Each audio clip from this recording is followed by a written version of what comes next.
All right, hey, what's happening? It's Jamie. I just pulled over into this little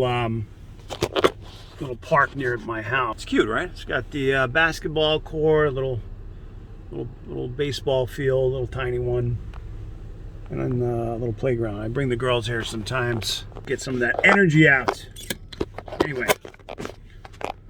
so I've been kind of busy, and I have another video to look, but I had somebody send me a message, and I always try my best to respond, but I'm trying to get away from long text message responses, posts. I mean, I don't know, maybe it's okay, but it seems like I say the same stuff over and over again.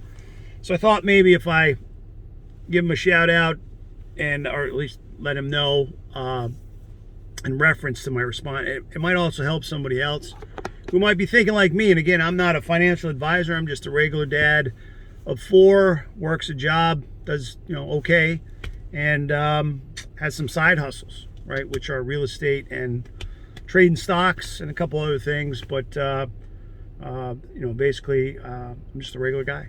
So here's some things that I would do if I had made 22% in profits. I think his name is Ears to Listen.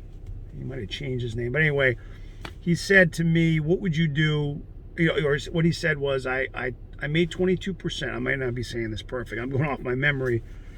But he goes, I made 22% of some money I put in the stock market for real estate. Do you think I should take it out?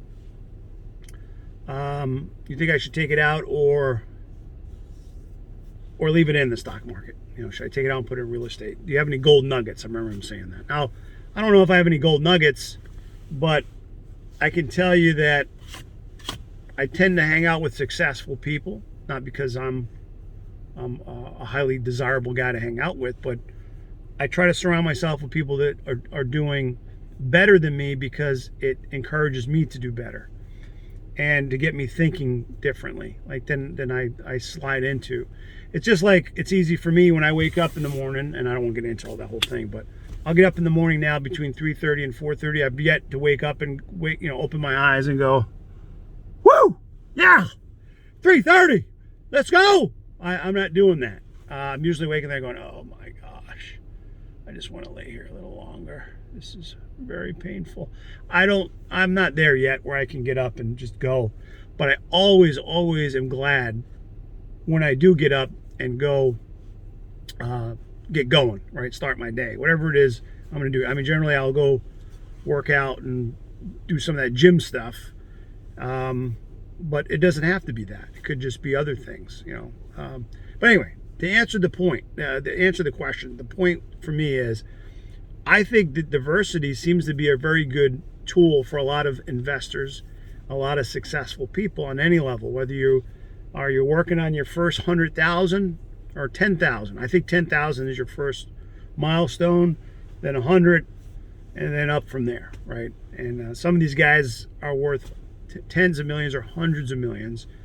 I'm certainly not. But if you can scale, when they say scale, like when you are scaling bigger as you go along in your business, at your work, just doing these things, it's always good to be better at whatever it is you're doing, because more and more opportunities come.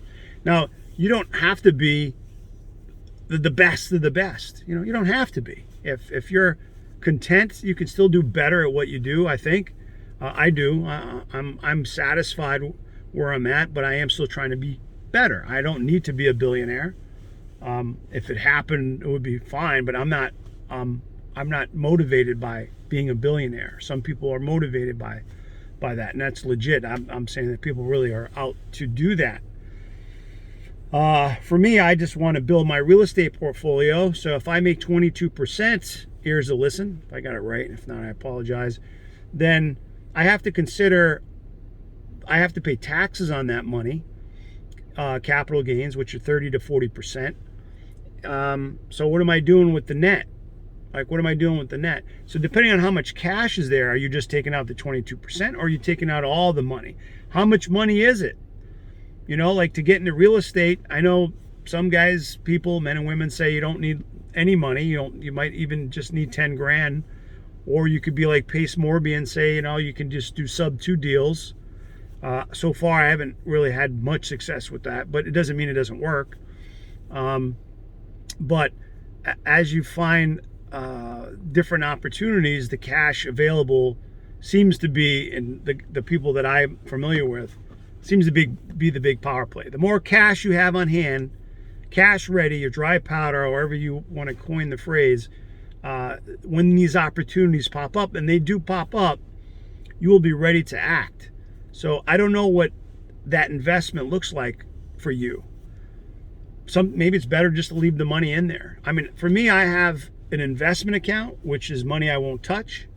I have a trading account, which for me is for fun. I just happen to be chasing 100 grand in the account because I just thought it would look good to say, hey, I started here and I'm kind of working up to 100, and let's just grow it together and see what I did to get to 100. Because 100 isn't life-changing money, but it does empower you a little bit to do more. It's kind of like doing 10 push-ups in the morning, right? Or whatever, or doing pull-ups. I can barely do pull-ups. It's like trying me to do 10 pull-ups. I cannot do 10 pull-ups, but I keep trying. I get a little stronger each time, right? You get a little more resilient. And if I, lose some weight, it makes it a little easier. So it's the same thing if I'm trying to get more liquidity so that I can do more stuff. You have to map out your strategy. I trade to have fun, meaning like I really enjoy it. I like the price action. I love watching guys like I keep talking about Kerry Artek from Wicked Stocks. Man, I really enjoy the technical analysis and the probability breakdown. It just because I understand it a lot now. I know what he's talking about. I may not be able to do what he does, or guys like him, but I really have come a long way over the past 5-6 years where I can say, wow, man, I remember when I started to where I'm at. So depending on what your goals are, personally, what you want to achieve, is it better to have the cash available, depending what that number is, right? Is it 2 grand? Is it 20? Is it 200,000? Will the market continue to go up? Will you make another 20%? Can you 2 or 3x your money? I don't know. I mean, I'm not that confident in my trading where I think, like, I don't live off of trading money. I just kind of like just reinvest it. And I'm not pegged to this money.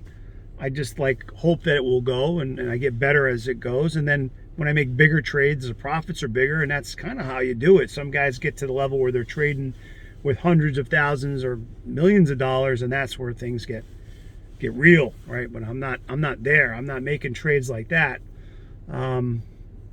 It's usually based on a percentage.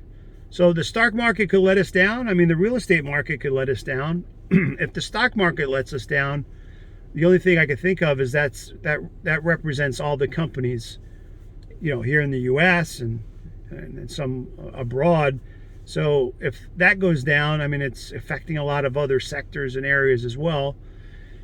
And then the housing market, I mean, people, they're still, everywhere I look, they're still building houses. So if you're looking at just those two comparison, you guys can't see it here, but I have a grid on my camera when I shoot this video.